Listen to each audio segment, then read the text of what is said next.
Have you ever felt like the whole world was against you? Like no matter how hard you worked, no matter how much you tried, the money always slipped through your fingers like wet sand, and the debt, that cruel companion, just stayed. Have you ever stared at a bill you couldn't pay and felt your chest tighten, your breath shorten, your dignity ache? Most of us know that weight. It smells like a sleepless night. It tastes like cold coffee drunk before the sun comes up. And it has a name nobody likes to say out loud: debt. But today I want to tell you the story of Grace. Grace was a seamstress, a simple woman with calloused hands and unshakable faith. She lived in a small town in rural Tennessee where just about everybody owed something to somebody, and figured that's just how life worked.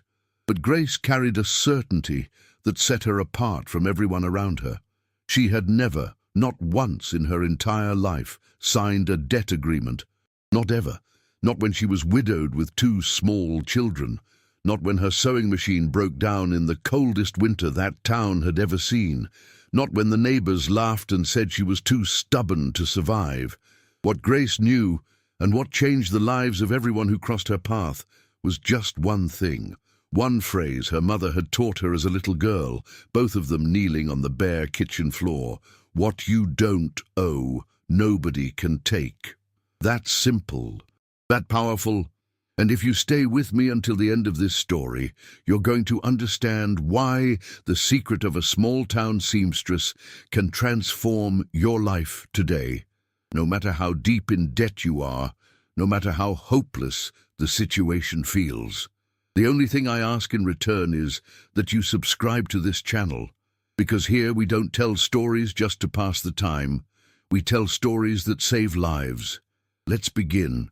Grace Marie Collins was born in 1934 in a small town called Millbrook, Tennessee, one of those quiet corners of the American South where the hills seem to touch the sky and time moves a little slower than anywhere else. The house where she grew up had bare wooden floors, whitewashed walls, and a single window facing east, so her mother could watch the sun rise while she prayed on her knees before starting the day. The smell of that house was of percolated coffee, wood smoke, and fabric, always fabric. Her mother, Miss Lillian, was a seamstress, and for as long as Grace could remember, the sound of the old Singer machine was the first thing she heard in the morning and the last thing she heard at night.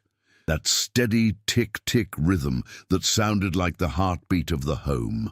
That's how Grace learned to sew, not in school, not in a class. She learned sitting on a little wooden stool next to her mother, watching those nimble fingers move across the fabric like they knew the way by heart. She learned by making mistakes, pulling out stitches, starting over, and she learned, above all else, that every stitch was a commitment to the fabric, to the person who'd wear the clothing, and to herself. At 18, she married Robert, the son of a small farmer from the area. A good man, a man of his word, with an easy smile. Together, they built a little 2-room house on the back of his father's property, on a dirt road where the chickens wandered freely in the mornings and the children played until sundown. Life was simple, simple as the beans and cornbread steaming in the cast-iron pot at lunchtime, simple as the cotton dress Grace sewed for Sunday service every month. But simple didn't mean easy. Robert worked the farm with his father, and what he brought in barely covered the groceries and the kerosene for the lamp. When their first child, Joshua, was born, Grace knew she needed to do her part. She took her mother's Singer. Old Miss Lillian had given it as a wedding gift. "The most valuable thing I own," she said with wet eyes, and started taking in sewing work. Her reputation grew slowly, like a plant that springs up in dry ground but has deep roots. A pair of pants here, a wedding dress there, a suit for the landowner's son. The women in town would knock on Grace's door with fabric under their arms, and she welcomed every one of them with the same calm smile, a pencil tucked behind her ear, the tape measure hanging from her neck like a necklace. Back then, nearly everyone in town ran a tab at Mr. Alcott's general store. That was just the way things were. Buy today, Pay when you could, or when you couldn't put it off any longer. Debt piled up like dust on top of the wardrobe. Nobody saw it, but it was there. Robert himself, now and then, would come back from the store with his head low and the guilty look of a man who'd signed for more than he should have. But Grace never signed. "What you don't owe, nobody can take," her mother would repeat. And Grace carried that phrase in her chest the way you carry a cross, not out of superstition, but out of certainty. The certainty that the only real freedom a poor woman could have was the freedom of not owing anything to anyone. It was in a June frost, when Joshua was 7 and little Rose was 4, that the ground disappeared from beneath Grace's feet. Robert woke up with a fever on a Monday. By Wednesday, he couldn't get out of bed. By Friday, the town doctor, who saw patients in the only office on the main square, a room that smelled of antiseptic and fear, closed his left eye, shook his head slowly, and said the words Grace heard as if from very far away, muffled, distorted: "Severe pneumonia. He needs rest, months, without working, without income from the farm, with 2 small children and the coldest winter in years, spreading a leaden sky over Millbrook that showed no promise of sunshine any time soon." Grace went home, put the children to bed, and sat down in the singer chair, not to sew, just to sit, to breathe, to think. The next morning, she went to Mr. Alcott's store, not to run up a tab, but to ask if he needed anyone to mend his workers' clothes. Mr. Alcott peered at her over his round glasses, scratched his chin and said, "Grace, why don't you just open an account here like everybody else? Make life easier?" "No, thank you, Mr. Alcott. What I don't owe, nobody can take from me." The old merchant let out a short laugh, not mockery, but the laugh of someone amused by an idea they don't understand. There was no sewing work available at the moment. Grace went to the homes of the better-off families in town, offering her services. Some accepted, but they paid little and paid slowly. The money coming in barely covered the week's food. The firewood ran out. The children slept curled up against each other to stay warm. That's when the machine broke. One morning, in the middle of hemming, the singer shuddered, coughed twice, and stopped. Silence. A silence that weighed more than any noise. Grace tried again. Nothing. She tried once more, her hands shaking. Nothing. The needle was broken, the belt had snapped, and the inner mechanism had seized up completely. Without the machine, there was no sewing. Without sewing, there was no money. Without money, the neighbor, Bernard, was the first to show up. A heavy man with a thick moustache and a voice that filled every room. "Grace, I knew this day would come. A woman on her own can't make it. Go to the bank, get a loan, fix that machine and be done with it." Her sister-in-law Teresa came not long after. "I'll lend you the money, Grace. You can pay me back whenever. Family doesn't have to make it complicated." The machine repairman, old Mr. Demas, came to assess the damage. He shook his head. $200 to fix it. Can't do it for less. $200 Grace didn't have. 3 days later, the children went to bed without supper. Grace sat alone in the kitchen, staring at the empty pot. The cold bit at her ankles through the gap under the door. In the bedroom, Robert was coughing, a cough that hurt to hear. And that night, for the first time in her life, Grace picked up the paper her sister-in-law had left on the table. The loan paper. She set it in front of her, picked up the pen, moved her hand toward it. Her hand stopped in mid-air. "What you don't owe, nobody can take." Her mother's voice came so clear, so close, that Grace turned her head expecting to see someone standing there. But she was alone, just her, the pen, the paper, and that phrase that seemed to have a life of its own. She wept. She wept with her head buried in her folded arms on the table, her body shaking with silent sobs so she wouldn't wake the children. She wept from exhaustion, from fear, from anger, from helplessness, and as she wept, she murmured between tears, "Lord, where are you? Don't you see what's happening here?" The pen stayed still, the paper blank. The next morning Grace woke before sunrise. not by willpower, but because sleep had gone and there was nothing left that could bring it back. She got up slowly, wrapped a shawl around her shoulders, and slipped out the back door without making a sound. She crossed the frost-covered yard, past the oak tree Robert had planted when Joshua was born, and walked without any particular destination, letting her feet choose the way. Her feet led her to the creek. It was a place Grace had known since childhood, a thread of water that came down from the hills, clear and cold, running between stones covered in dark green moss. In summer, the children played there. In winter, only the birds and the silence. She sat down on a large flat rock at the water's edge and stared at the creek without thinking about anything, or trying not to. The water ran, indifferent to the cold, indifferent to the pain, indifferent to everything, and there was a strange peace in that, almost irritating. That's when she heard the voice, "You're looking at that water like it's got the answer." Grace turned. Sitting on a rock on the other side of the creek, a rock she was certain had been empty a moment before, was an old man, a man of indeterminate age, hair white as raw cotton, simple cotton clothing, brown eyes, calm and steady, the kind that seemed to have seen so much they're no longer surprised by anything. "Who are you?" Grace asked, more by reflex than curiosity. "Someone who also once sat staring at the water, waiting for an answer," the old man replied, with a voice that seemed to come from somewhere deep in his chest, not his throat. "The water never answers, but sometimes the silence does." Grace couldn't explain later, not to herself, not to anyone, why she felt no fear. She only felt that she could speak, and she spoke. She told him everything, the broken machine, the hungry children, Robert sick, the loan paper on the table. The old man listened without interrupting.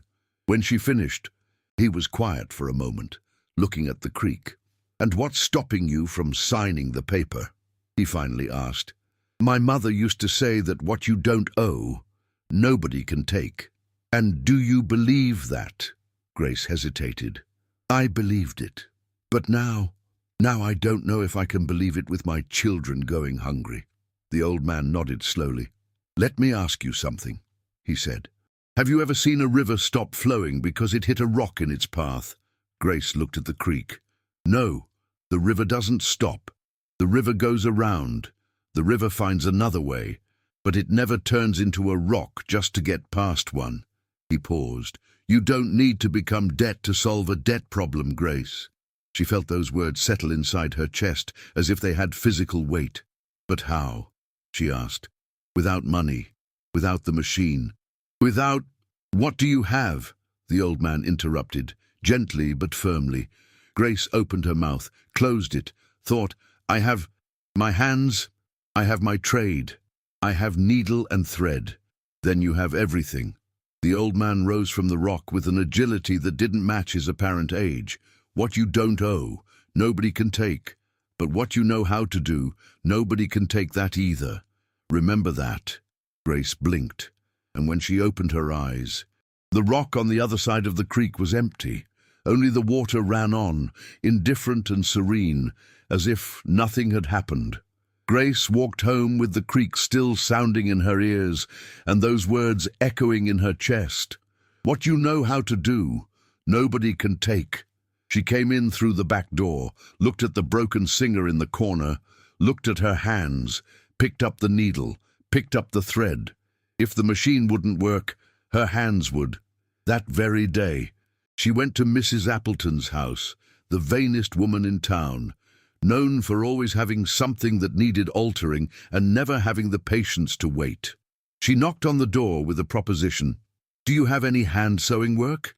A hem, a button, a mend? I'll do it today, right here in front of you, no machine." Mrs. Appleton looked her up and down with the air of someone doing a favor. "By hand? It'll take twice as long."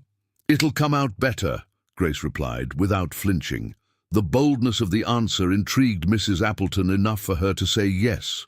Grace spent that entire afternoon sewing by hand, sitting in the woman's living room, her fingers flying across the fabric with a precision the singer could never have matched in the finest details. When she finished, Mrs. Appleton held the dress up to the window light, frowned looking for a mistake, and found none. She paid on the spot, and even called her neighbor over to see. "What I don't owe, nobody can take from me," Grace murmured to herself as she folded the money into her apron pocket. It was a little, but it was honest, and it didn't weigh heavy. In the days that followed, word spread, the way word always spreads in a small town, mixed with commentary and exaggeration. "Grace sews by hand better than any machine." Some women came out of curiosity, others out of skepticism. Bernard, the thick-moustached neighbor, stopped on the sidewalk when he saw her working on the porch and shook his head. "That's not going to support a family, Grace. You're wasting time on foolish pride." She smiled. "What I don't owe, Bernard, nobody can take from me." He walked away, laughing. But the money kept coming. Little, irregular, unpredictable as winter rain. There were days Grace finished supper, counting coins with the tip of her finger and realizing she came up short. On those days, she did what her mother had taught her. Before asking for help, she looked around to see what she could offer. She sewed the baker's son's school clothes in exchange for 2 weeks of bread. She mended the pharmacist's trousers in exchange for Robert's medicine. She embroidered a tablecloth for the school teacher in exchange for notebooks for Joshua. It wasn't debt, it was trade. It was different, and she felt the difference in her body, in her breathing, in her sleep. What you don't owe, nobody can take. She told Joshua when the boy asked why his mother didn't buy on credit like the other mothers. She said it with a firm voice, looking her son in the eyes. So the phrase wouldn't just float in the air, but sink deep. Weeks passed. Robert got better slowly. First he sat up, then he stood, then he walked around the yard with the careful steps of someone relearning their own weight. He watched his wife sewing early in the morning and late into the night, and in his eyes there was a mixture of gratitude and shame he didn't know how to put into words. One afternoon he came close and said, quietly, "Grace, let's go to the bank. I'll sign with you." She stopped the needle in midair, turned to him. "Robert, if I sign a debt paper today, I'll wake up tomorrow as a different person, and I'm not sure I could be that person." He was silent for a long moment. Then he nodded, without fully understanding, but respecting what he didn't understand. That's when the biggest test arrived. Old Mr. Dimas, the machine repairman, showed up one morning with the singer in his arms, repaired, oiled, looking like new. "Fixed it up," he said, setting the machine on the table. "You can pay me when you're able, no interest. You can sign a paper if you want."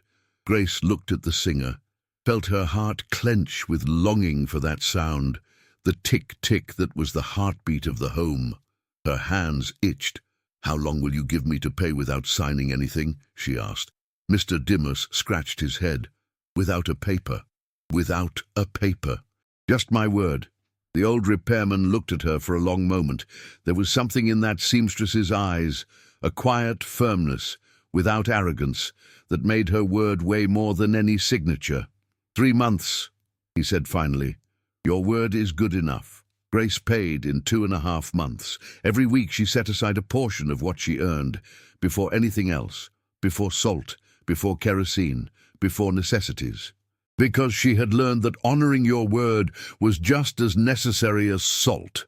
The day she put the last payment into Mr. Dimas's hands, the old man smiled and said, "Grace, I've fixed a lot of machines in my time, but I've never seen anyone honor their word the way you do." She smiled back. "What I don't owe, Mr. Dimas, nobody can take from me." Grace's reputation didn't grow overnight.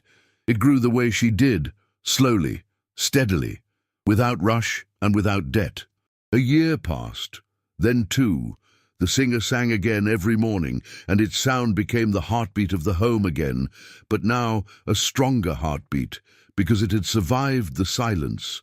The orders kept growing. Women from neighboring towns started showing up with fabric under their arms. The reputation of the seamstress who sewed by hand with machine-like perfection had crossed the hills, and then came the day nobody expected. Not even Grace. A man in a suit, come from Nashville, knocked on her door with an envelope in his hand. He was a representative of a textile company looking for reliable seamstresses to produce custom pieces. Someone had recommended Grace, someone whose name the representative wouldn't reveal. The contract was straightforward, steady work, guaranteed pay, no middlemen. Grace read every line of the contract twice, not out of distrust, but out of respect for what she was signing. This time, she was the one receiving. This time, the paper didn't feel heavy. That afternoon, Bernard, the thick-mustached neighbor, appeared on the sidewalk and stood watching the activity at Grace's house. The man in the suit, the envelope, her smile. Later, he knocked on her door, hat in hand, his voice different, quieter, without the arrogance of before. "Grace, how did you get here?" She looked at him without resentment. "I never signed what I couldn't honor." "Bernard, and I never failed to honor what I signed." A pause. "It's that simple." Bernard was quiet for a moment, looking at the floor. Then he looked up. "I owe half the people in this town. I don't even know where to start." "Start with the smallest," Grace said. "Pay off the smallest one first. Feel the weight lift. Then the next one. The river doesn't stop. It goes around." It was only when she was telling this story to Joshua, already a teenager, already with eyes full of the future, that Grace understood the hidden purpose of everything she had suffered. The machine that broke had forced her hands to remember that they could fly on their own. The crisis that seemed like destruction had been, in reality, the loom that wove the most solid reputation money can't buy, that of a woman of her word. "Mom," Joshua asked, "what if the machine hadn't broken?" Grace was quiet for a moment, looking at her hands, the same calloused hands, the same hands that had held a pen over the loan paper on that winter night and pulled back. "If it hadn't broken," she said slowly, "I never would have known that my hands were worth more than any machine, and you never would have learned that what you don't owe, nobody can take." And this is where I leave Grace's story and speak directly to you. Because this story isn't just hers. This story is yours. It's mine. It's every man's and every woman's who ever held a pen over a paper they shouldn't have signed and felt their chest tighten with doubt. Look at what happened to Grace. The machine that broke seemed like the end. It was the beginning. The winter that froze everything seemed like destruction. It was preparation. The humiliation of not being able to buy on credit like everyone else seemed like weakness.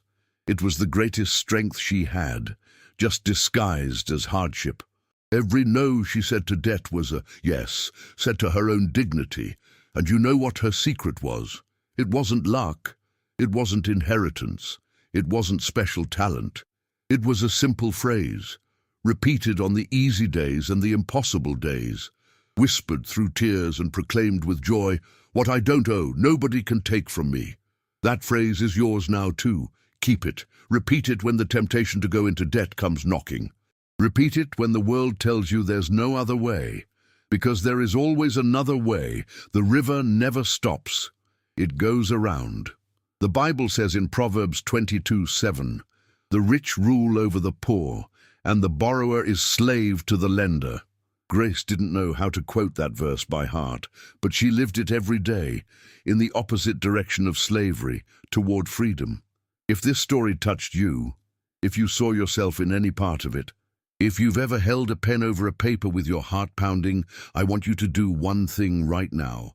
Write in the comments below, "What I don't owe, nobody can take from me." Just that.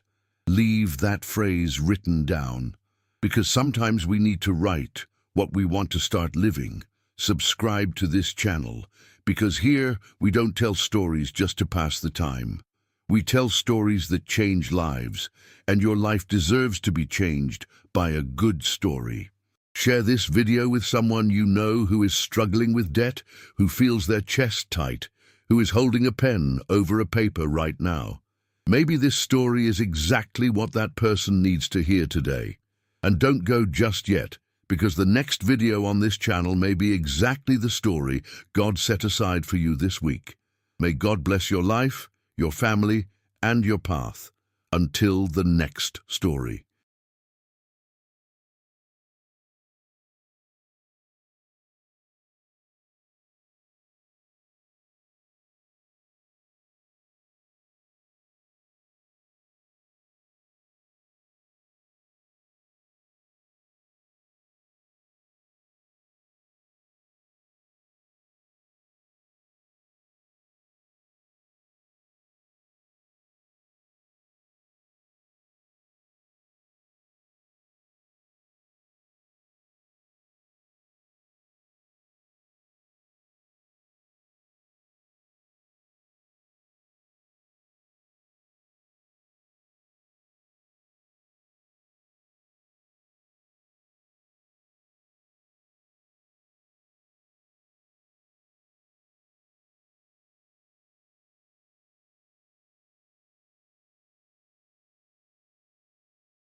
Have you ever reached the end of the month staring at your bank statement, unable to figure out where the money went? It's not a lack of effort. It's not a lack of will. It's a pain that millions of Americans carry in silence. The feeling of working hard, of not throwing money away, of trying and trying again, and still reaching the 25th with an empty wallet and a zero balance. Like the paycheck passes through your hands and vanishes before it even has a chance to warm up.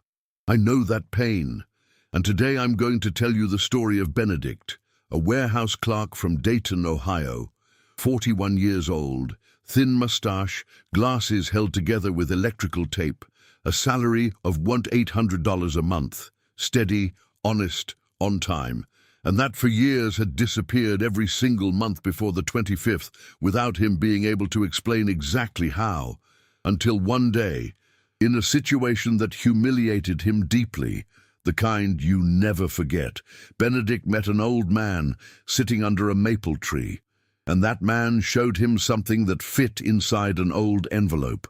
It wasn't a banking secret. It wasn't an investment. It wasn't anything any expert had invented. It was a method so simple, so humble, so unglamorous, that when you hear it, you're going to squint your eyes and say, "How did I never think of this before?" Before I tell you, I only ask one thing: subscribe to this channel, because here we don't pass the time. Here we change lives, one story at a time. Stay with me.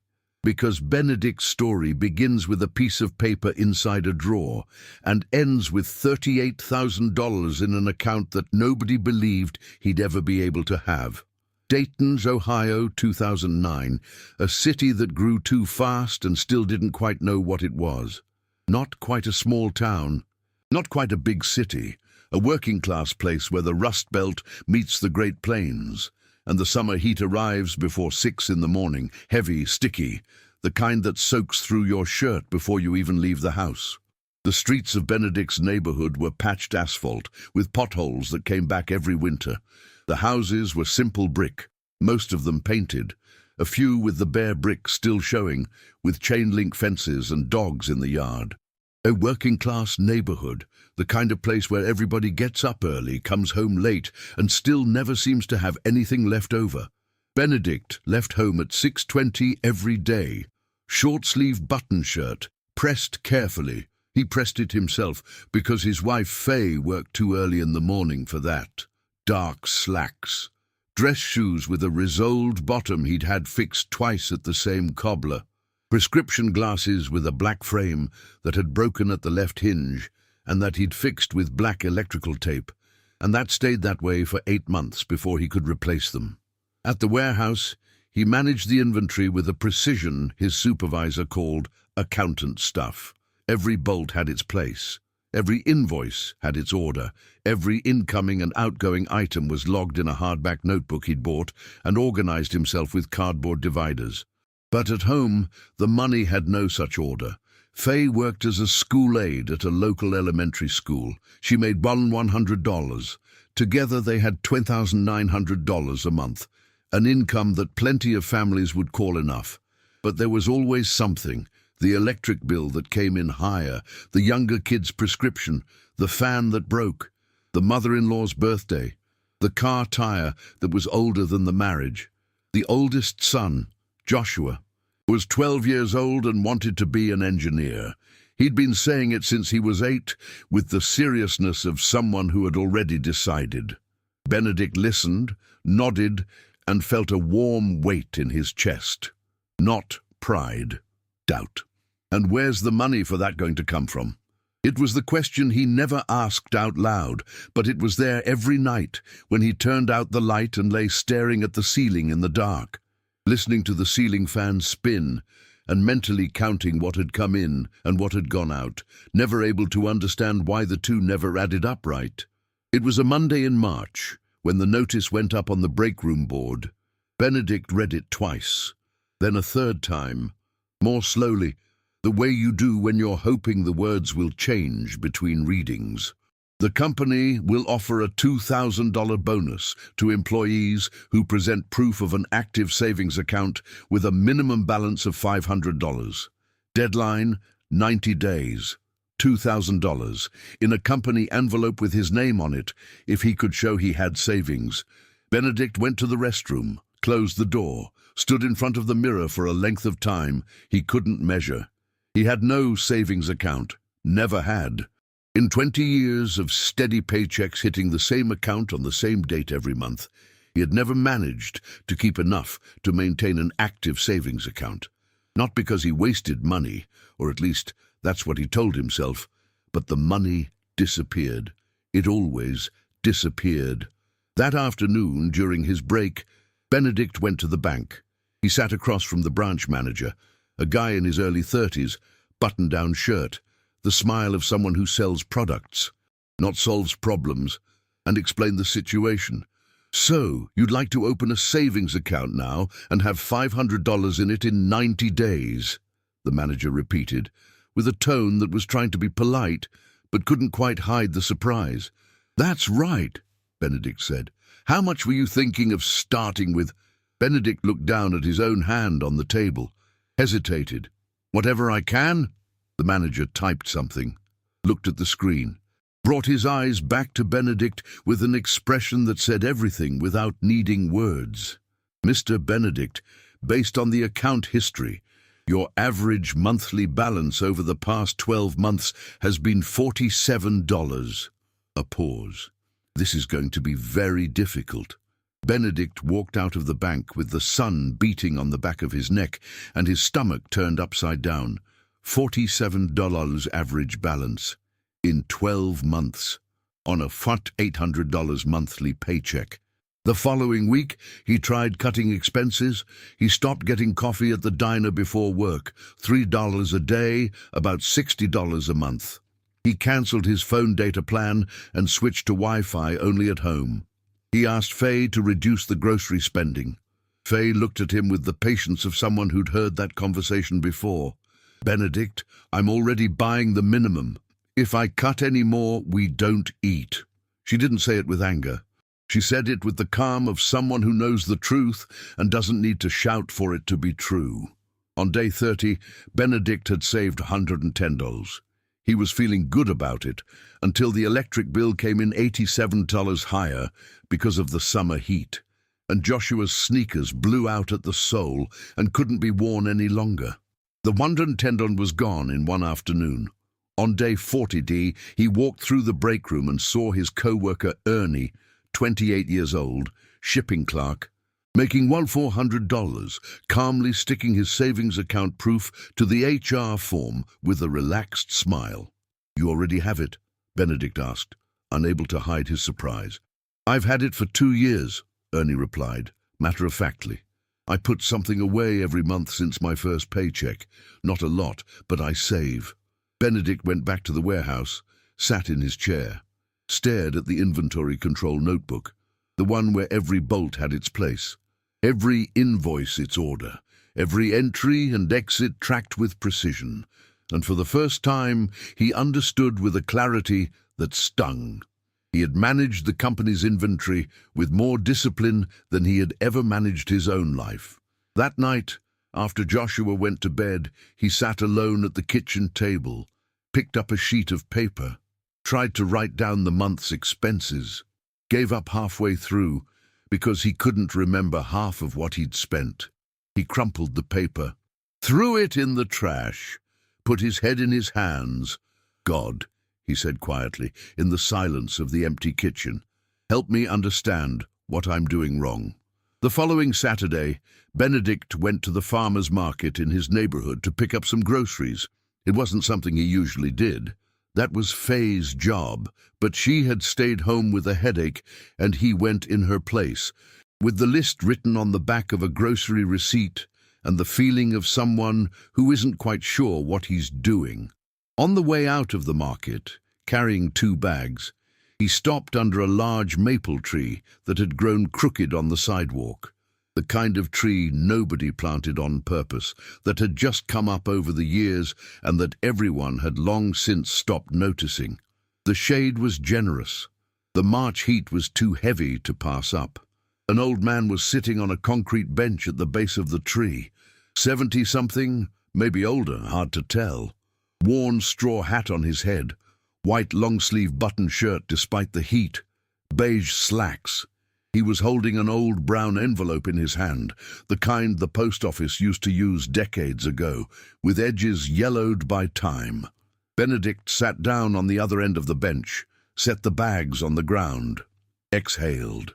The old man looked at the bags, then at him. "Rough week?" he asked, with a calm voice that seemed to be in no hurry to get anywhere. Benedict didn't know why he answered. Maybe it was the exhaustion.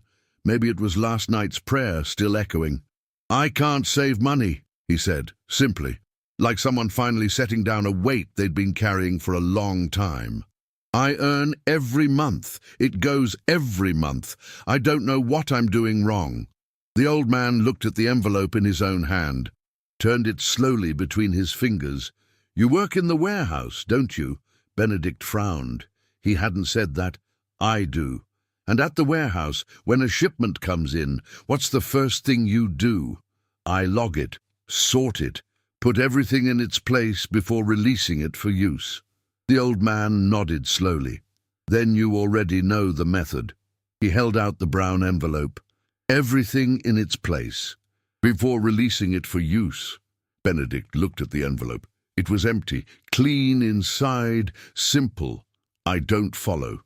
"When your paycheck comes in," the old man explained, with the patience of someone who has said this many times without rushing, "you take an envelope, put inside it the amount you're going to save, seal it, put it away. Only after that do you pay your bills and live on what's left, not the other way around." "Never the other way around.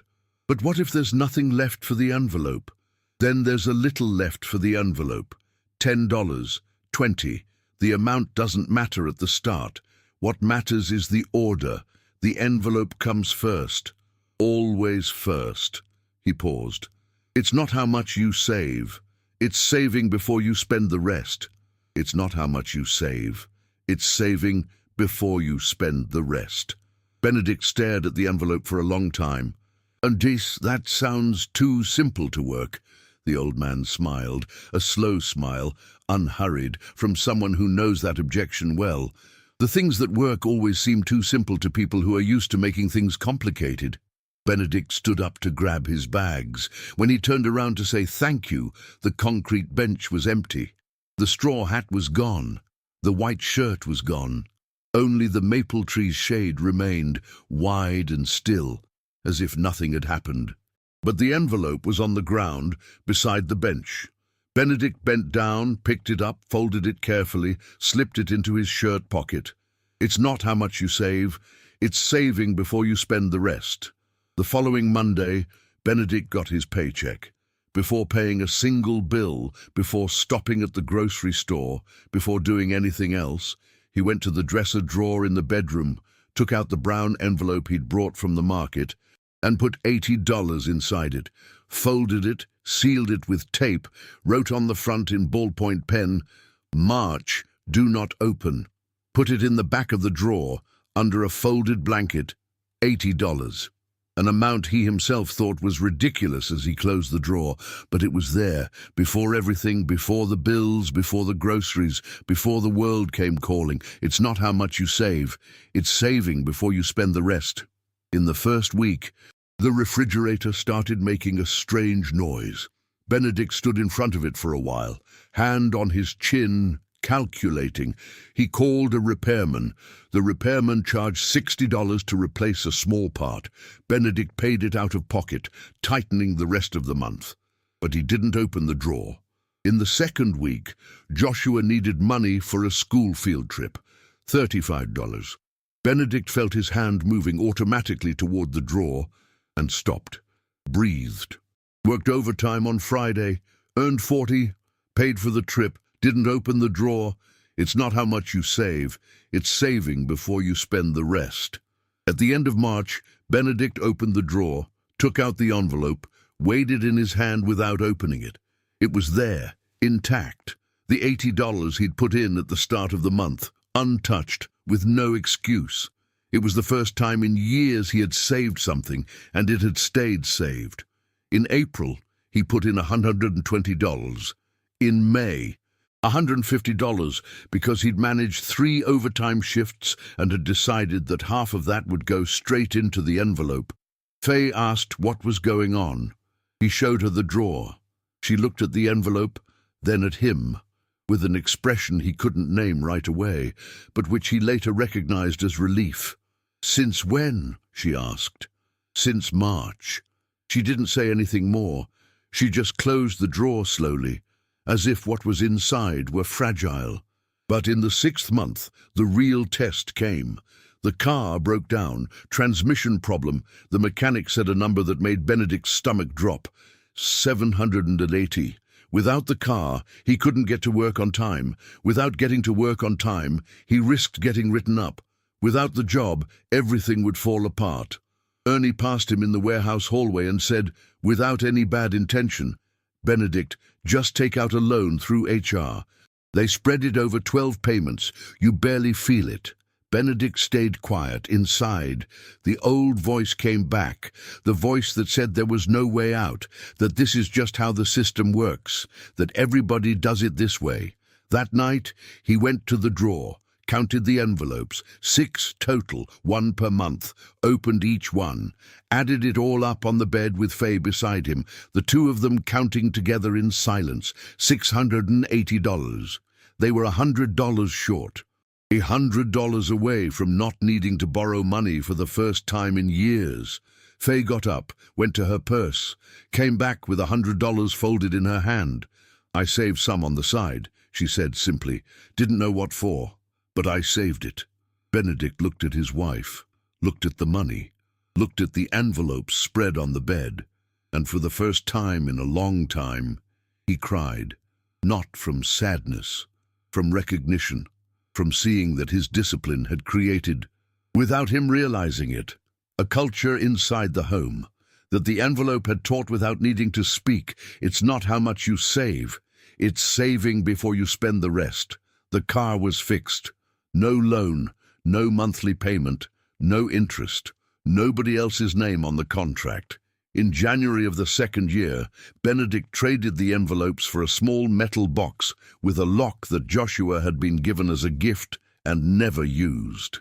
In July of the 2nd year, the box had become an account at a local credit union in the neighborhood, and at the end of the 3rd year, 36 months after that Saturday under the maple tree, Benedict opened the credit union statement and stared at the number for a length of time that was too long to be normal. $38,000. It's not how much you save, it's saving before you spend the rest.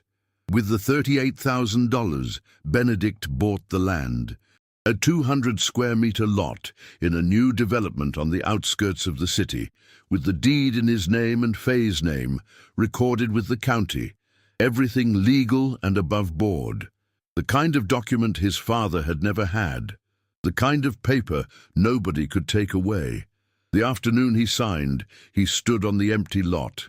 Packed earth, sparse weeds, a small tree in the corner he didn't know the name of, and stayed quiet for a while. The late afternoon sun lit up the earth. Joshua was at his side, not talking, as if he also understood that the moment called for silence. "Dad," the boy said at last, "how long did it take you to save all this?" 3 years. Joshua thought about it. On the same paycheck the whole time. On the same paycheck the whole time. The boy looked at the land. Then he looked at his father with an expression Benedict recognized. It was the same one he'd seen in the mirror that afternoon when the bank manager told him his average balance was $47. But reversed. Not shame. Determination. "Teach me," Joshua said. Benedict went to the car, opened the glove compartment, pulled out a new brown envelope, bought in a pack of 20 from the office supply store, and handed it to his son. "The envelope comes first," he said. "Always first. It's not how much you save, it's saving before you spend the rest." The following week, Ernie stopped Benedict in the warehouse hallway with a different look. No longer the usual calm co-worker, but someone who'd heard something and needed to confirm it. "Benedict, Joshua told my son you bought land outright. Is that true?" It's true. On an 4,800 paycheck. On an 4,800 paycheck. Ernie was quiet for a moment. Then, how? Benedict opened the warehouse cabinet drawer, pulled out a brown envelope, placed it in his co-worker's hand. The envelope comes first, he said, always first, and went back to work without another word. That same month, the new warehouse manager, the same one who had created the bonus program 3 years earlier, called Benedict in for a conversation. Not about work, about the land, about the envelopes, about the method. You did this with no app, no spreadsheet, no financial advisor, with envelopes from the office supply store, Benedict replied, $4.99 for a pack of 20. The manager laughed, but it was the laugh of someone who had just understood something important, the $2,000 bonus that had started it all. Benedict had received it on time, 3 years earlier. He had put the whole thing in that month's envelope and had forgotten to mention it to anyone, because by then it had become the most natural thing in the world. It's not how much you save, it's saving before you spend the rest.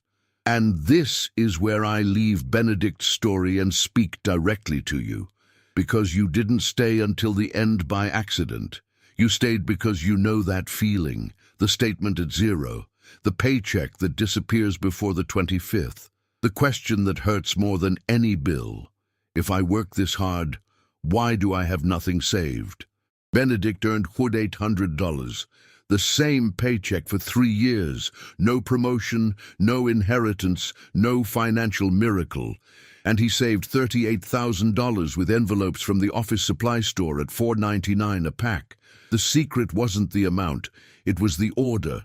It's not how much you save, it's saving before you spend the rest, because the money you decide to save after paying everything never actually makes it. There's always a bill waiting. There's always an emergency with your family's name on it. The system was built to consume everything before you ever get a chance to keep any of it. Benedict reversed the order, and that simple reversal, almost ridiculous in how simple it is, changed everything. Not because he was special, but because he was faithful every month with what he had, without waiting for the perfect moment that never comes. And the Word already said this long ago, a faithful man will abound with blessings. Proverbs 28:20. Faithfulness isn't a talent, it's a repeated decision. It's a sealed envelope every month, even when the month is tight, even when the voice says it won't work. So now I ask you a question, and I want you to answer it honestly right here in the comments. Do you have an envelope in your life? Right below. It's not how much I save. It's saving before I spend the rest. That public commitment, as small as it seems, could be the first envelope of a story your children will tell someday. If this story touched you, if you saw yourself in Benedict, in the empty statement, in the quiet humiliation of working hard and having nothing saved, then do me a favor, subscribe to this channel, because here we don't pass the time. Here we change lives, one story at a time. Share this video with someone who needs to hear it today.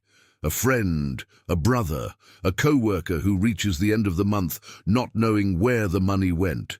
Sometimes a simple story does what no spreadsheet ever can.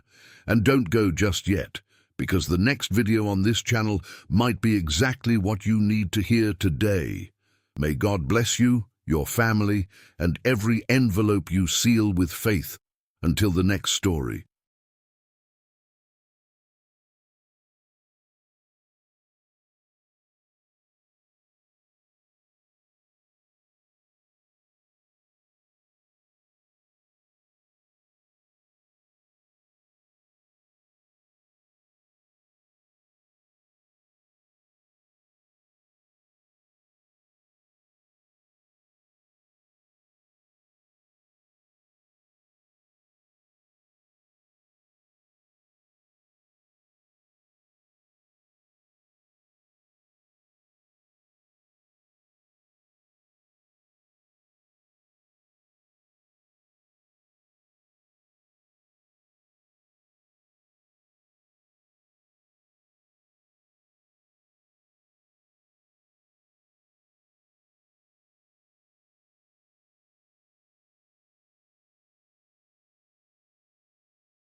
Have you ever reached the end of the month not knowing if you were going to be able to put food on the table?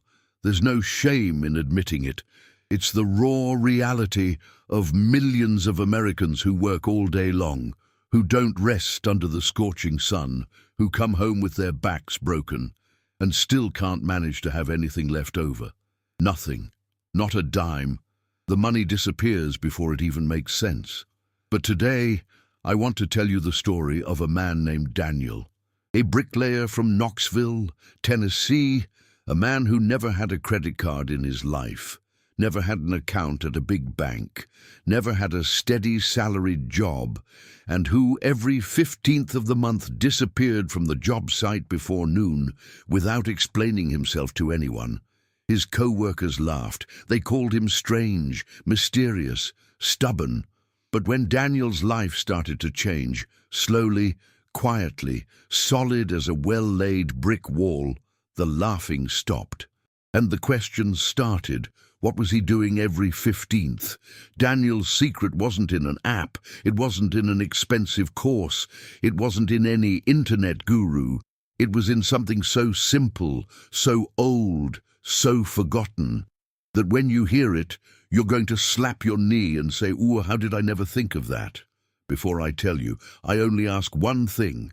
Subscribe to this channel, because here we don't make entertainment. Here we change lives, one story at a time. Now sit down, because Daniel's story begins on a Monday morning with his hands in the mortar and his heart on the floor. Knoxville, Tennessee, 2003. The sun came up too early in that city. Before 5 in the morning, it was already licking the tin roof of Daniel's house, heating up the small bedroom where he slept with his wife Rosa and their 2 younger children. The fan turned slowly, barely moving, as if it too were exhausted. Daniel woke up without an alarm. His body already knew the time. He put his feet on the cold concrete floor, a floor he himself had leveled years earlier with his own hands.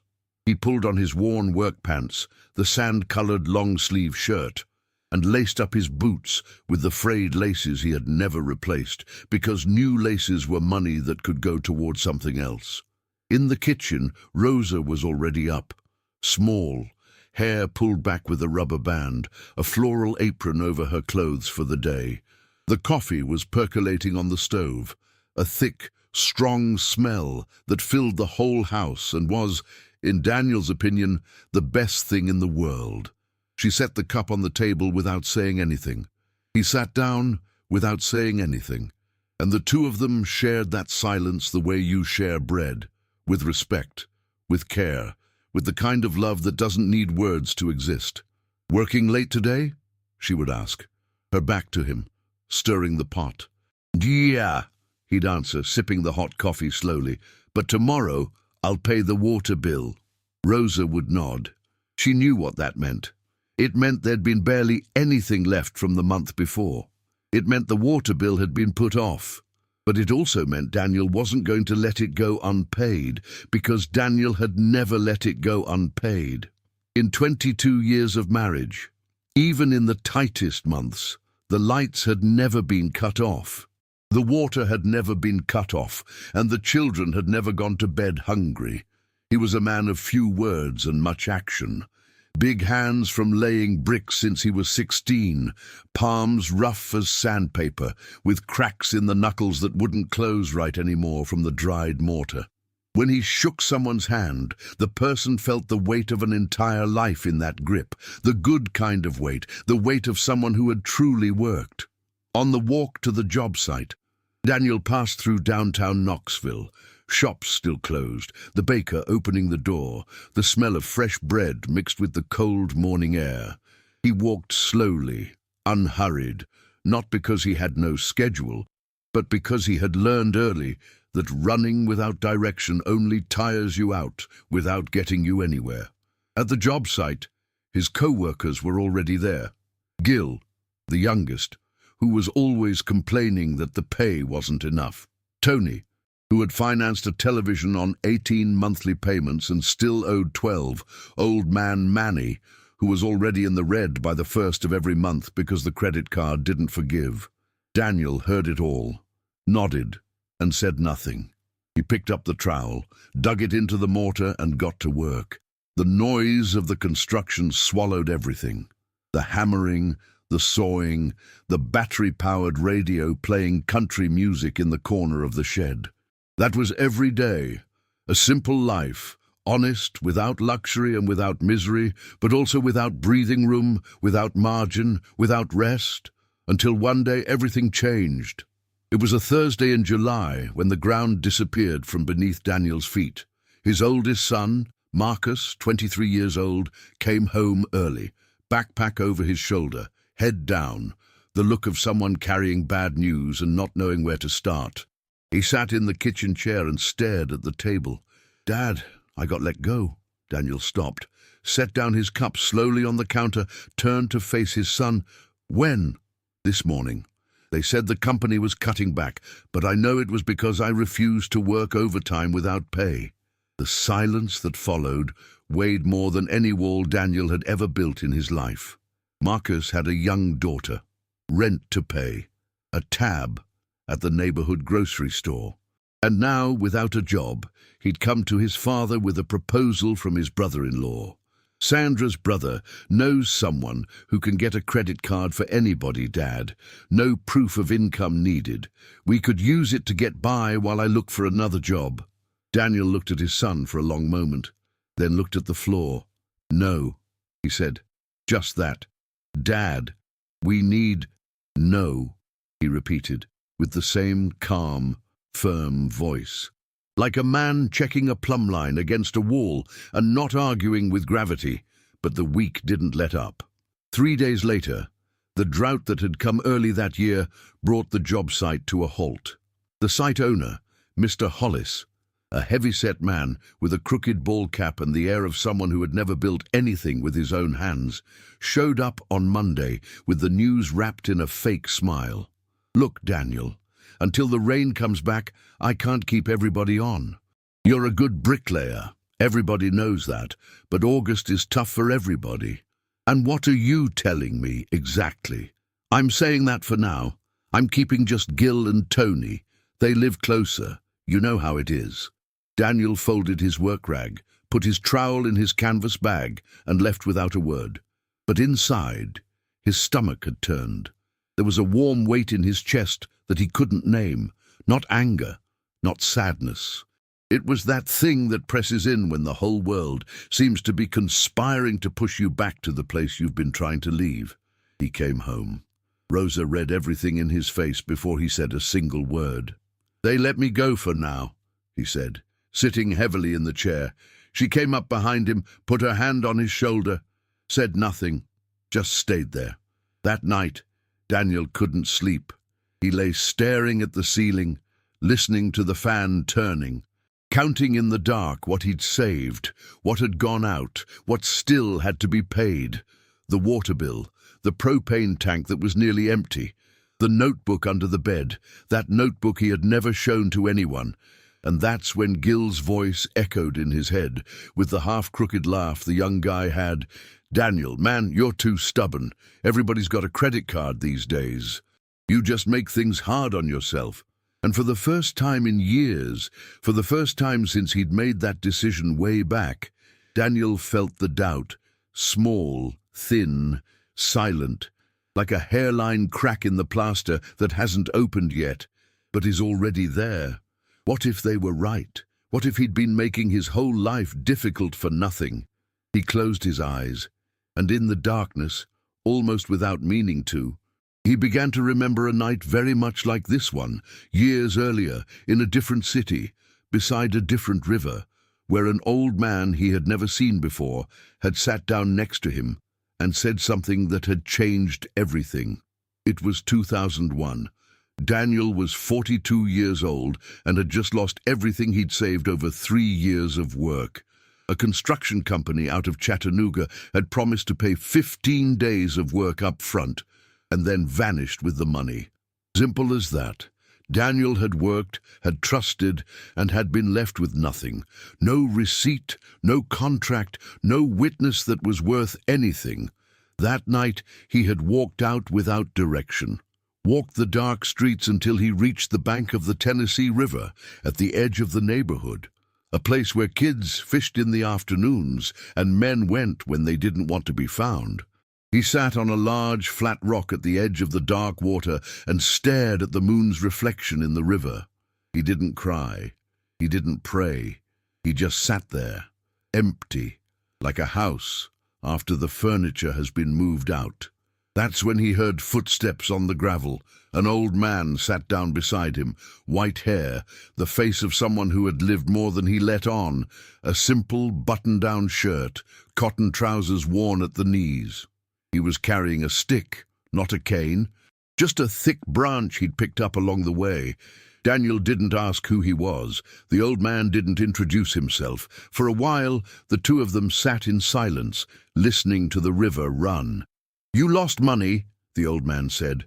It wasn't a question. "I did," Daniel replied, without looking up. "And now you're thinking about borrowing to make up for it." Daniel didn't answer, but the silence answered for him. The old man picked up a pebble from the ground and threw it into the water, watched the rings spread slowly across the dark surface. "You know what the problem is with borrowed money," he said. "It doesn't come alone.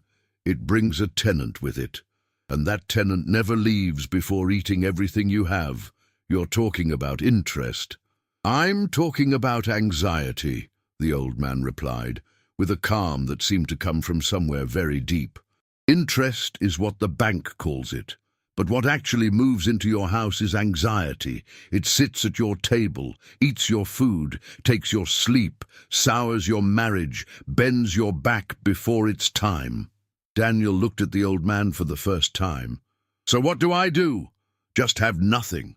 "No, you do what the ant does." "The ant?" The old man pointed to the ground. There, even in the dark, a column of ants crossed the rock, carrying leaves bigger than themselves. The ant doesn't borrow from any other ant. It carries one piece at a time, every day, at the same time, without fail. He paused. "Do you have a day in the month that's yours?" Daniel frowned. "Mine how?" "A day when you stop everything, sit down and take care of what you've put together. You review it, you reorganize, you plan the next month. A sacred day. No job site, no boss, no favors for anybody." Daniel sat quietly thinking. "Every 15th, the old man continued, as if he already knew what the answer would be.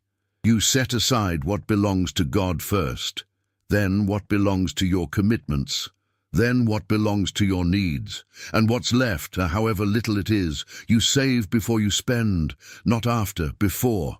"That sounds too simple." The old man smiled, a wide smile, unhurried. "Did the things that work always seem too simple to people who are used to making things complicated?" Daniel looked back at the river.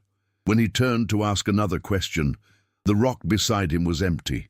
No footsteps on the gravel, no shadow in the trees, as if the old man had never been there. But the words had stayed, driven into Daniel's chest like a nail in good wood, deep, firm, not coming back out. Set aside what belongs to God first. Save before you spend. Every 15th, Daniel went home that night with the river still echoing in his ears. He didn't fall asleep right away. He sat on the edge of the bed in the dark, with the old black-cover notebook Rosa had gotten free at a pharmacy and never used. He picked up a pencil and started writing. At the top of the first page, in the crooked handwriting of someone who learned to read, late the 15th. Below it, 3 columns. The first, God's. The second, commitments. The third, needs. And below everything, a separate line, save before you spend. He closed the notebook, put it under the bed, and slept for the first time in weeks without his stomach in knots. On the very first 15th, Daniel set aside 10% of what he'd earned that month, even though it was little, even though it was an amount he'd have been embarrassed to say out loud, and put it in a brown envelope. He folded himself and wrote on the front, God's. He drove to church, put it in the offering without telling a soul. Then he sat down with the notebook and went column by column. Water, gas, groceries, the younger kids' torn sneakers. He wrote it all down, added it all up, and what was left, small, but it existed, he put inside a shoebox he'd kept in the back of the closet. The following month, the shoebox had a little more, but life didn't get easy overnight. Far from it. The second month, the kitchen pipe burst. Daniel looked at the shoebox, looked at the pipe, and felt the urge to take everything out and deal with it, but he remembered the old man's calm voice by the river. Save before you spend. He fixed the pipe himself, with plumber's tape and stubbornness, without taking a single dollar from the shoebox. The third month, Gil showed up at the job site with a new phone, financed over 12 months, and spent the day showing it to everybody. Daniel looked, nodded, and said nothing. Inside, he felt a twinge, not envy, doubt. Am I depriving myself for no reason? That night, he opened the notebook, saw the numbers growing slowly, month by month, column by column. They were small numbers, but they were his. No tenant, no anxiety sitting at the table. Set aside what belongs to God first. Save before you spend. Every 15th. He repeated it under his breath, like a prayer, and closed the notebook. The months went by. Then the years. Little by little, Daniel started noticing things he hadn't noticed before. When the due date for the water bill came around, he didn't feel that tightening in his chest, because the money had already been set aside on the 15th. When the younger kid needed school supplies in August, he opened the shoebox without a flinch, because there was an envelope marked "Needs" waiting for exactly that. His posture changed. The back that had always been hunched with exhaustion started to open up, slowly. The eyes that used to look away when people talked about money became direct, steady, unashamed. Rosa noticed first. "You're different, Daniel," she said one evening, while she was sitting with her sewing in the living room. "Different how?" "I can't explain it. More whole, like you stopped running from something." He didn't answer, but inside, he knew what had changed. He had stopped owing explanations to the month that had passed. He had stopped paying today for what he'd spent yesterday. He had stopped living in the deficit of the past and started building the foundation of the future, brick by brick, 15th by 15th.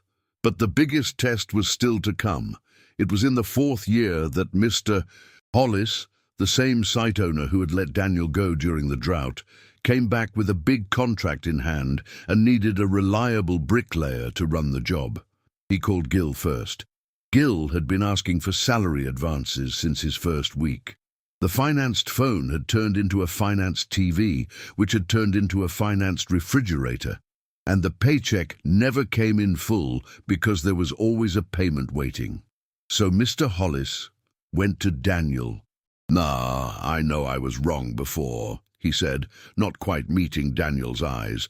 "But you're the best bricklayer I know, and you've never asked me for an advance, never complicated anything. I need someone like that on this job." Daniel was quiet for a moment. He thought about the old man by the river. He thought about the notebook under the bed.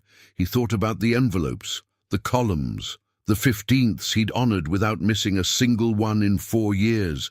"You're right," he said, "but this time we're putting it in writing." Mr. Hollis nodded, with the respect that hadn't been there 4 years before.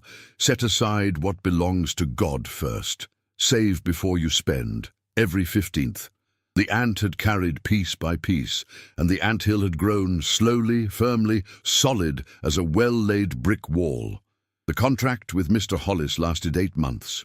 It was the longest job Daniel had ever run, a 3-story commercial building in downtown Knoxville, and for the first time he received every payment on time, on the agreed date, with no delays and no deductions.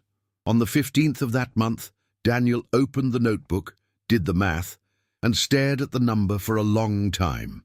The shoebox had become an account at a local credit union, not a big bank, but a place where he knew the manager by name, and the manager knew him back. The amount in there wasn't a fortune, but it was enough to pay 6 months of bills without working a single day.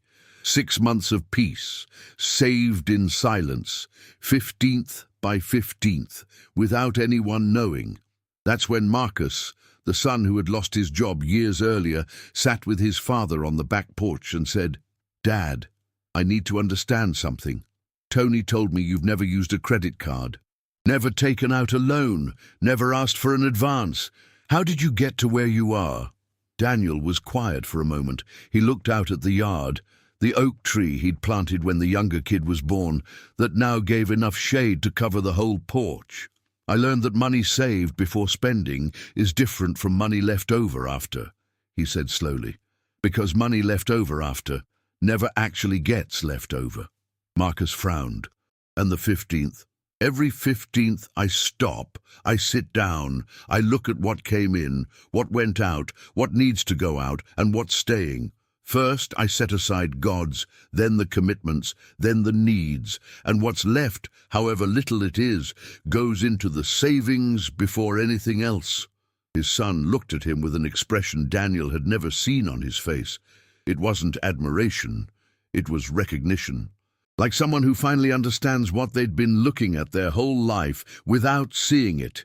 "And the company that robbed you in 2001, Dad, if you hadn't gone through that—" Daniel smiled, a slow smile, from someone who understood the joke God had been telling with years of delay. "If they hadn't disappeared with my money, I never would have ended up at that rock by the river. And if I hadn't ended up at that rock—" He paused, looked at the notebook on the table. That notebook would never have existed. What had seemed like a betrayal had been a direction. What had seemed like the end had been the beginning. Every drought, every layoff, every tight month had been a brick, and Daniel had been laying them, without knowing it, to build the most important wall of his life, the wall of freedom. The following week, Gil showed up at Daniel's door, head down, embarrassed look on his face. "But Daniel, would you teach me what you do every 15th? Daniel opened the door, invited him in, set 2 cups of coffee on the table, and picked up the notebook. "And this is where I leave Daniel's story and speak directly to you. Because you didn't end up here by accident. You stayed until the end, because something in this story touched you. Maybe it's the squeeze at the end of the month you know well. Maybe it's the weight of owing someone. Maybe it's that feeling of working without stopping and never getting anywhere. Daniel wasn't special. He didn't have a degree. He didn't have an inheritance.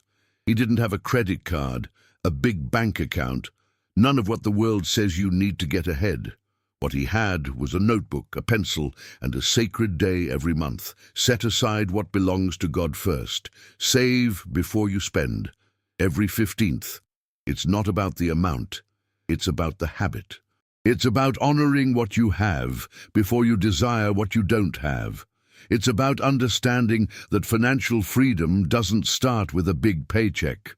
It starts with the decision not to let money rule over you. What destroyed Gil wasn't a low salary. It was financing his life on credit, payment on top of payment, month on top of month, until the paycheck became just a pass-through, coming in one side and going out the other without even warming his hands. And what saved Daniel wasn't luck. It was the old man by the river, who you can call a messenger, can call wisdom, can call whatever your faith tells you to. But in Daniel's life, that meeting had the name of God, because that's exactly what the word says. A faithful man will abound with blessings. Proverbs 3:9-10. It's not magic, it's principle, and principle, applied with faith and consistency, becomes results. So today, I ask you a question, and I want you to answer it honestly, right here in the comments. Do you have a 15th in your life? Right below, I'm going to save before I spend. Just that public commitment, small as it seems, could be the start of a turnaround you'll be telling your kids about 10 years from now. If this story touched you, if you saw yourself in Daniel's life, in the squeeze, in the doubt, in the temptation to reach for the easy credit, then do me one favor, subscribe to this channel, because here we don't make entertainment, here we lay bricks of character, of faith, of purpose. one story at a time. Share this video with someone who needs to hear it today. Maybe a son, a friend, a brother who is drowning in debt and doesn't know where to start. Sometimes a simple story does what no advice can. And don't go just yet, because the next video on this channel might be exactly what you need to hear today. May God bless your life, your family, and every cent that passes through your hands. Until the next story.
Have you ever reached the end of the month with an empty wallet and 3 mouths to feed?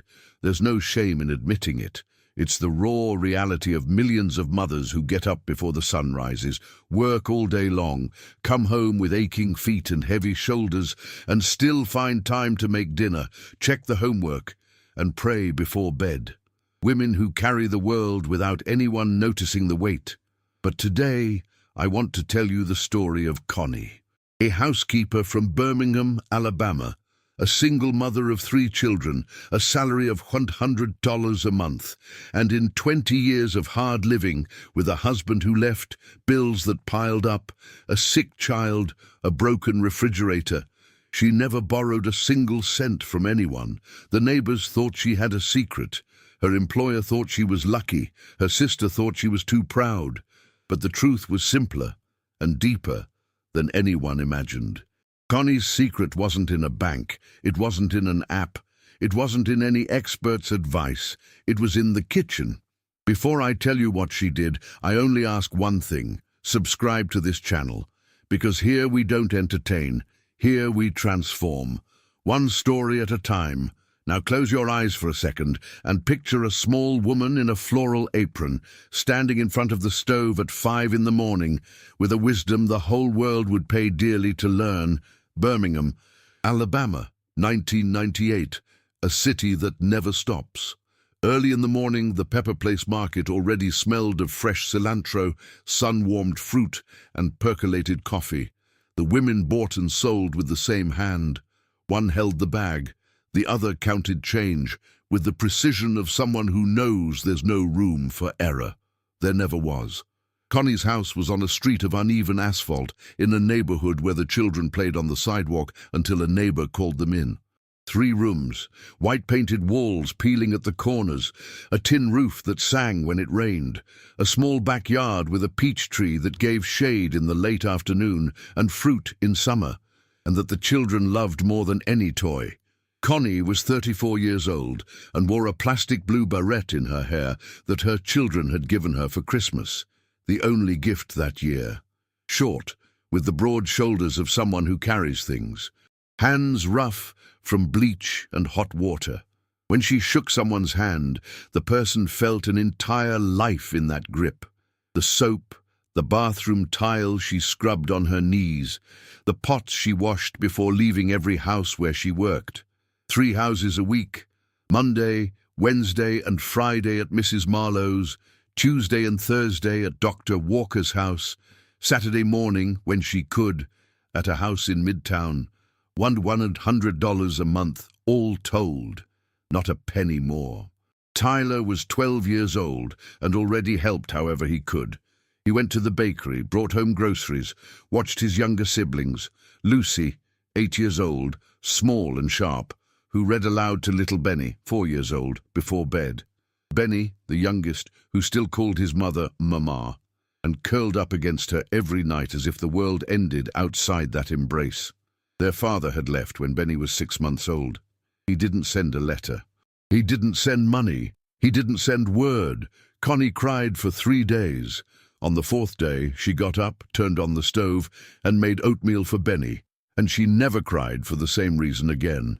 The kitchen was the heart of the home, a 4-burner stove with 1 burner that no longer lit, pots hanging on the wall from nails, an old notebook in the drawer beside the sink, next to the slotted spoon, the smell of bay leaf, garlic, and wood smoke that soaked into the walls, the hair, the clothes, a smell that her children, years later, would still associate with what it feels like to be safe.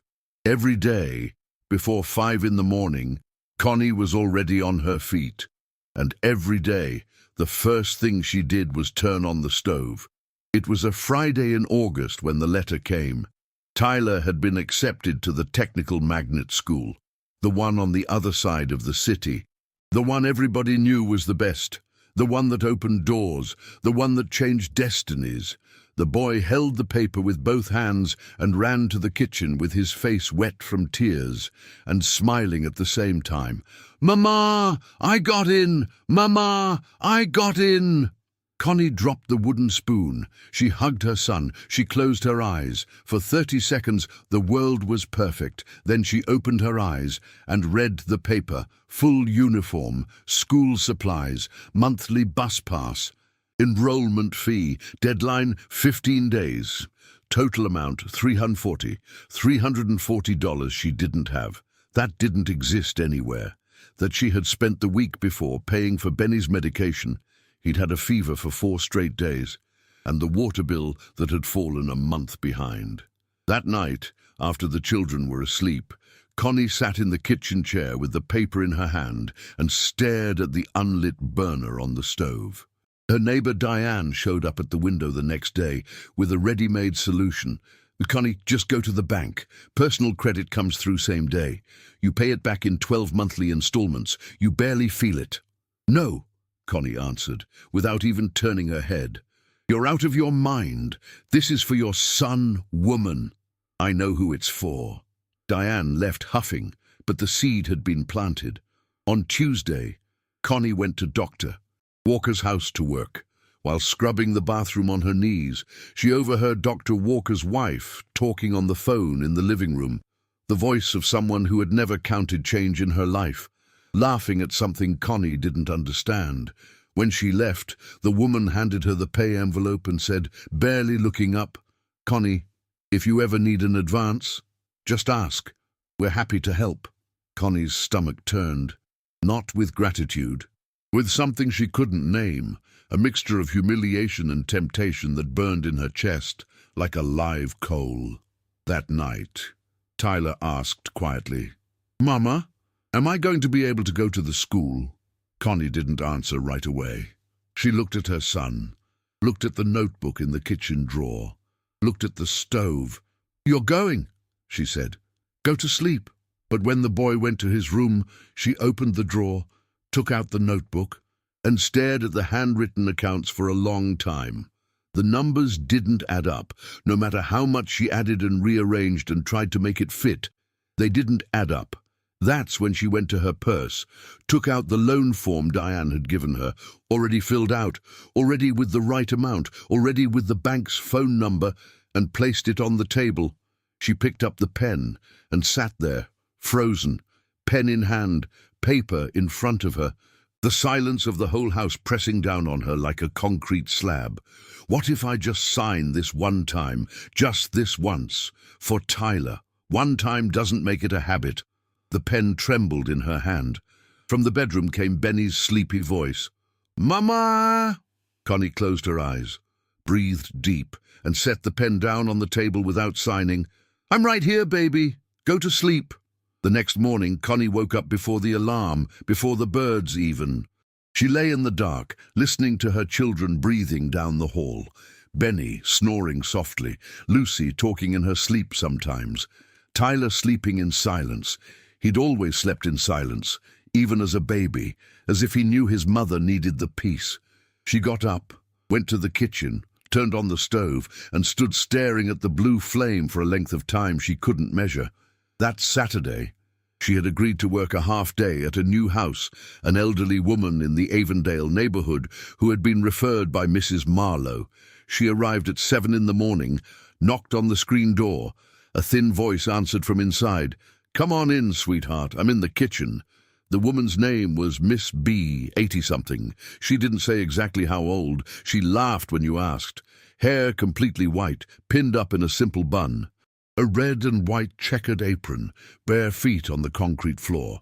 She was standing in front of the stove, stirring a large pot with a long wooden spoon, as if cooking were the most natural and most sacred thing in the world.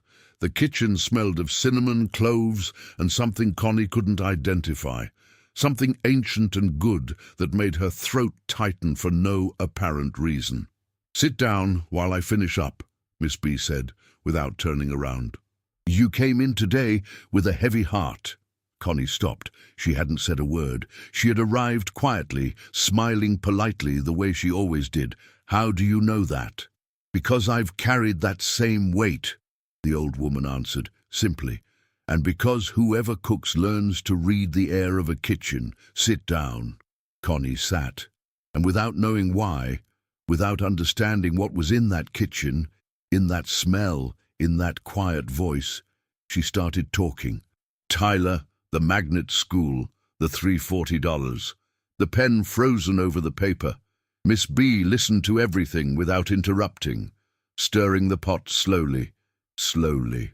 When Connie finished, the old woman turned off the flame, turned around, looked at her with small, deep eyes, the kind that have seen so much they can't be surprised by anything.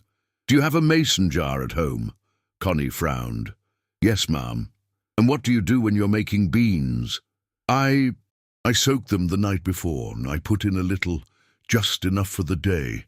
Sometimes a little is left over for the next day." Miss Bea nodded slowly, like someone hearing the right answer without any surprise. "That's it," she said. "You already know the secret. You've always known it. The beans you didn't throw away yesterday are the beans that feed you today. What you save before you spend is what's left when the need comes knocking." She paused. "But your kitchen has already taught you everything. You just forgot to apply the same principle to money." "But I don't have enough to save, Miss Bea." "Nobody does," the old woman replied, with a calm that seemed to come from somewhere far beyond that kitchen. "Until they start, with whatever they have, even if it's a little. The beans don't need to fill the pot to feed the family. They just need to be there. What you save before you spend is what's left when the need comes knocking." Connie was quiet. She looked at her own hands. Rough, honest. When she looked up to say thank you, Miss Bea had already left the kitchen. The pot was still steaming on the stove. The wooden spoon rested on the edge. And in the air, that ancient and good smell Connie had never been able to identify. But that, years later, she could still smell when she closed her eyes in moments of peace. What you save before you spend is what's left when the need comes knocking. Connie went home that Saturday with the day's pay in her purse and Miss Bea's words hammering in her head. What you save before you spend is what's left when the need comes knocking. She came inside, opened the kitchen drawer, took out the old notebook, and stared at it for a long time. That notebook where she recorded the bills, the due dates, what she'd paid and what she still owed. A notebook of despair, a notebook of blackouts. She turned to a clean page, wrote at the top, in firm letters, what comes in, what stays, what goes out. 3 columns, as simple as a recipe. In the first column, everything that came in each month. In the second, what she was going to save before anything else, however little it was. In the third, the bills, the food, the necessities. The loan form was still on the table. She picked it up, folded it, and tucked it inside the Bible on her nightstand. Not to use it, but to remember the moment she almost gave in. The first few days were hard. She set aside $30 from that week's pay, everything that had been left after the bills, and put it inside a clean glass mason jar she kept in the back of the pantry. $30. An amount she'd have been embarrassed to say out loud, but it was there, saved before spending, not after. In the second week, Benny got sick again, fever again, pharmacy again, $18 that hadn't been in the plan. Connie looked at the jar, felt the temptation, remembered Miss Bea's quiet voice. The beans don't need to fill the pot to feed the family. They just need to be there. She handled it differently. She went back to Mrs. Marlowe and asked if she could work 2 extra hours on Thursday cleaning the garage. She earned $20, paid for the medicine. She didn't touch the jar. In the third week, Tyler came home from school with the deadline getting close and the look of someone who had already started giving up on a dream. "Mama, don't worry about it. I can try again next year." Connie stopped peeling potatoes, looked at her son. "Go get the jar from the pantry for me." Tyler brought it. She opened it, counted on the table, $30 from the first week, $20 that had been left over from the medicine week, $15 that Lucy had saved up by selling cookies at school without telling anyone, $40 that Connie had put together making home-cooked meals for 3 neighbors that week, a habit that had started almost by accident, just to make use of what was left in the pot. Total, $105, $235 still needed. Still short. But there were $105 that hadn't existed 3 weeks before. What you save before you spend is what's left when the need comes knocking. Connie didn't say anything to her son. She just closed the jar and went back to the potatoes. But inside, something had changed. It wasn't hope. She had always had hope. It was something else. It was certainty. The quiet certainty of someone who plants and knows the earth doesn't lie. In the 2 weeks that followed, she expanded the meals. 5 neighbors, then 8. The reputation of Connie's cooking had always existed in the neighborhood, but now there was a to-go container and a fair price. The women would stop by her door before lunchtime and leave with real home-cooked food for their families. Diane, the same one who had pushed the loan, was the 5th customer. She didn't say a word about the bank. She just paid and praised the beans. What you save before you spend is what's left when the need comes knocking. On the 12th day before the deadline, Connie opened the jar on the kitchen table with all 3 children gathered around and counted out loud. $340. Exactly. Lucy jumped up and down. Benny clapped without quite understanding why. Tyler stood still, looking at his mother with an expression Connie had never seen on her son's face. It wasn't gratitude, it was something bigger. It was the moment a child understands, for the first time, what their mother is made of. "How, Mama?" he whispered. "Beans you don't throw away," she answered, simply. Tyler started at the magnet school on time. New uniform, full supplies, bus pass in his pocket. On the first day of school, Connie stood at the bus stop, watching her son climb the steps with his backpack. That backpack she'd bought with the money from the jar, without asking anything from anybody. When the bus pulled away, she stood on the sidewalk until it disappeared around the corner. Then she turned around and went to work. But something had changed permanently in that kitchen. The home-cooked meals continued. What had started as an emergency solution had become a routine, and the routine had become income. 12 regular customers, then 15. Connie was up at 4:30 now, not to suffer anymore, but because the demand required it. The large pot she'd bought second-hand at a garage sale had been replaced by 2 new pots. The 4-burner stove with 1 broken burner had been replaced by a 5-burner. Paid in cash, no installments, no interest, nobody else's name on the contract. The mason jar had become a cookie tin. The tin had become an envelope inside the Bible. And the envelope had become an account at a local credit union, referred by Miss Bea, who had appeared one last time at Connie's door late one afternoon, only to say, "You remembered the beans," and had left before Connie could ask how she knew. 3 years later, at a parent meeting at the magnet school, Tyler's teacher pulled Connie aside and said, "You know your son is the top student in his class. He has a scholarship guaranteed if he wants to go to college."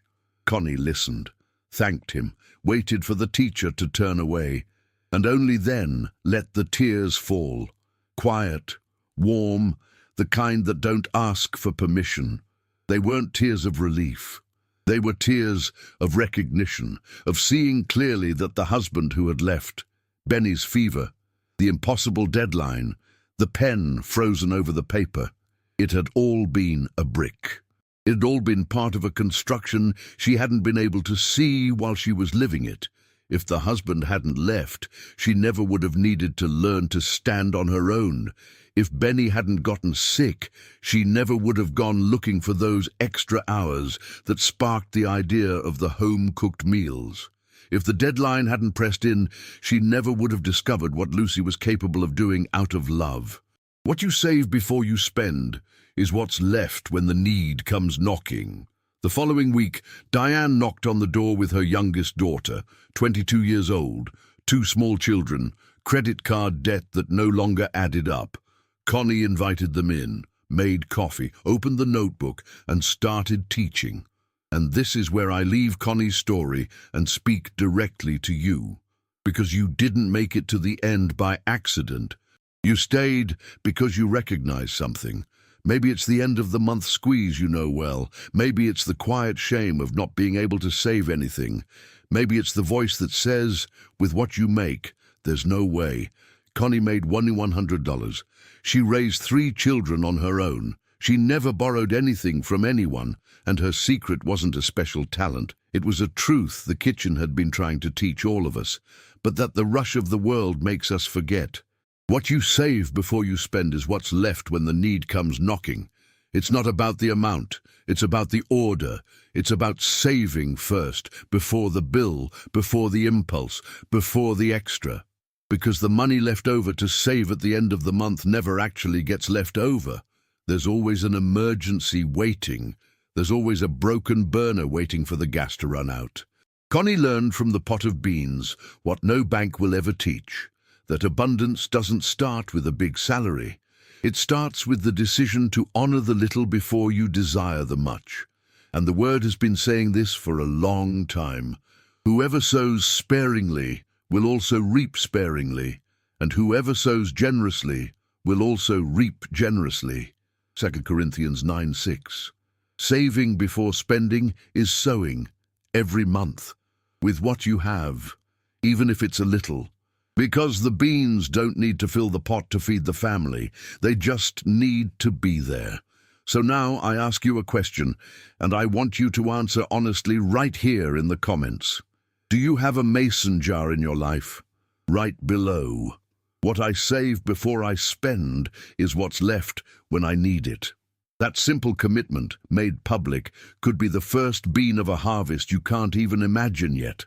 If this story touched you, if you saw yourself in Connie, in the squeeze, in the pen frozen over the paper, then do me a favor. Subscribe to this channel, because here we don't make entertainment.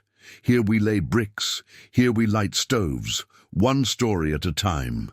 Share this video with a mother you know, with a woman who carries everything alone and thinks there's no way out. Sometimes a simple story does what no advice ever can. And don't go just yet, because the next video on this channel might be exactly what you need to hear today. May God bless your life, your family, and every pot you light with love. Until the next story.